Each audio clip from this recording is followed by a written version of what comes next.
SRH എല്ലാ ടീമിനോടും ചെയ്യുന്നത് LSG ഇന്ന് തിരിച്ച് അവരോട് ചെയ്യുന്നു. അവരുടെ തട്ടകത്തിൽ പോയി അവരെ അടിച്ച് തോൽപ്പിച്ചു എന്ന് പറയും. നല്ലൊരു പെർഫോമൻസ് കാഴ്ചവെക്കുന്നു. തുടക്കം മുതലേ നല്ലൊരു പ്ലാനിങ് LSGയിൽ കാണാനുണ്ടായിരുന്നു. ക്യാപ്റ്റനും കോച്ചും കൂടെ ടോസ് ലഭിക്കുന്നു. SRHനെ ബാറ്റിങ്ങിന് പറഞ്ഞയക്കും. അടുത്ത 6 ഓവറിൽ 1-2 വിക്കറ്റ് ലഭിക്കുക, 200 റൺസിനകത്ത് അവരെ തളയ്ക്കുക. അവരുടെ പ്ലാൻ പോലെ തന്നെ ബോളർമാർ അവരുടെ കൂടെ നിന്നു എന്ന് തന്നെ പറയേണ്ടിയിരിക്കുന്നു. പ്രത്യേകിച്ച് ഷാർദുൽ താക്കൂർ, അപകടകാരിയായ അഭിഷേക് ശർമ്മയും ഇഷാൻ കിഷൻ നല്ല ഫോമിൽ കളിച്ചുകൊണ്ടിരിക്കുന്ന ഇഷാൻ കിഷനെ പുറത്താക്കുന്നു.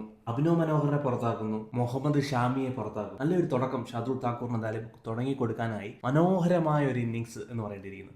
ക്രിക്കറ്റർമാരെ സംബന്ധിച്ചിടത്തോളം അവരുടെ ബാറ്റ് അല്ലെങ്കിൽ ബോള്, ഷാർദുൽ താക്കൂറിന്റെ ബോള് സംസാരിക്കും. ഈ കഴിഞ്ഞ IPL ഓപ്ഷനിൽ ഒരു ടീമും പുള്ളിയെ ലേലത്തിൽ എടുക്കുന്നില്ല, എല്ലാവരും താഴെ. എന്നാൽ LSGയുടെ ടീമിലെ ബോളർമാരെല്ലാം ഇഞ്ചുറി ആയിട്ട് പലരും പല ഇഞ്ചുറി ആയിട്ട് ടീമിനൊപ്പം ചേരാൻ കഴിയാത്ത സാഹചര്യത്തിൽ സഗീർ ഖാൻ ഫോൺ എടുക്കുന്നു, താക്കൂറിനെ വിളിക്കുന്നു.